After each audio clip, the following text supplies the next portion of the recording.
Oke, perkenalkan nama saya Farida Putri, NPM 2013024048. Di sini saya akan menjelaskan mengenai sistem hormon, itu pelajaran kelas 11 bab ke-7.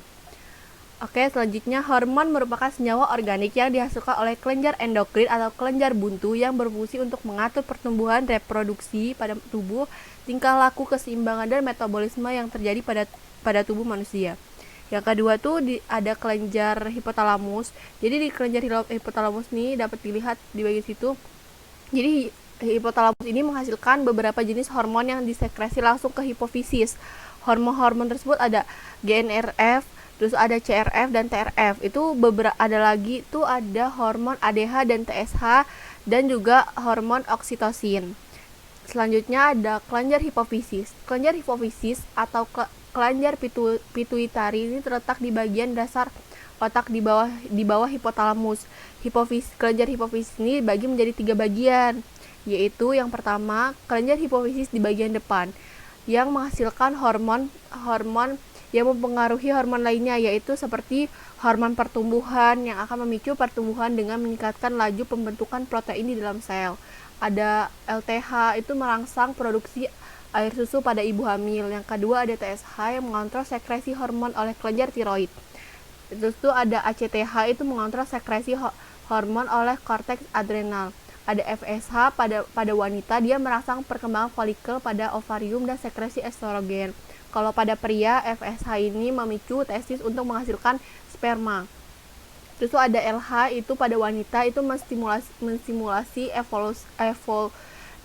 ovulasi dan sekresi pada progesteronnya. Kalau pada pria, dia menstimulasi sel intersia untuk menghasilkan testosteronnya. Terus itu ada hipofisis bagian tengah.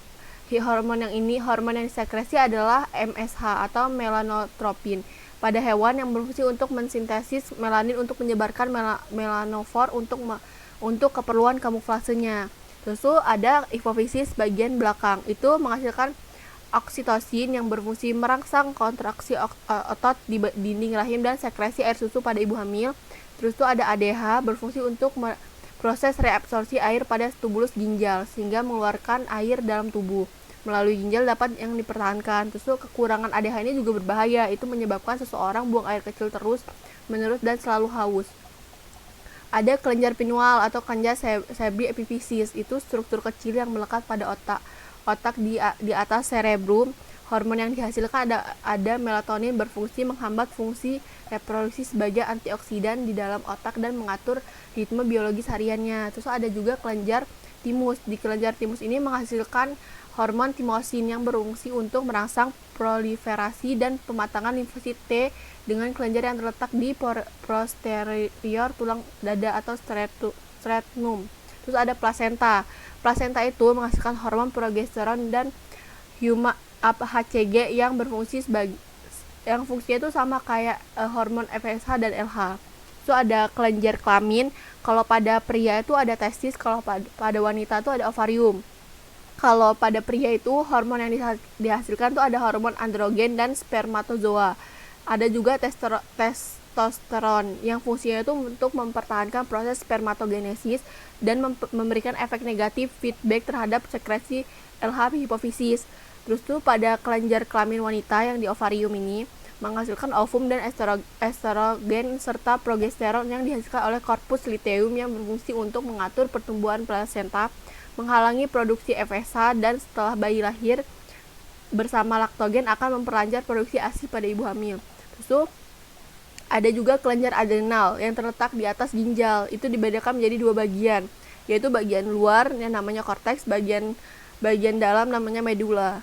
Yang bagian luar ini, korteks ini menghasilkan glukokortikoid yang berperan dalam metabolisme lemak dan protein untuk membentuk glukosa. Terus ada gonadokortikoid, itu gunanya untuk androgen dan estradiol dalam jumlah sedikit. Terus tuh kedua ada bagian dalam atau medula, itu menghasilkan hormon adrenal dan hormon noradrenal. Yang adrenal ini fungsinya untuk membantu metabolisme karbohidrat dengan menambahkan pengeluaran glukosa dari hati. Kalau noradrenal ini berfungsi untuk menaikkan tekanan darah dengan jalan merangsang serabut otot dalam dinding pembuluh darah untuk kontraksi.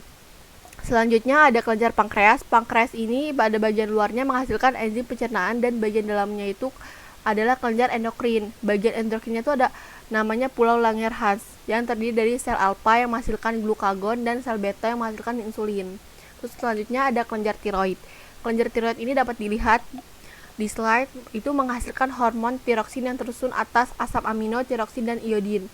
Terus kalau kelenjar paratiroid ini menghasilkan hormon paratohormon yang berfungsi untuk mempertahankan kadar Ca dan P dalam darah. Sekian, terima kasih.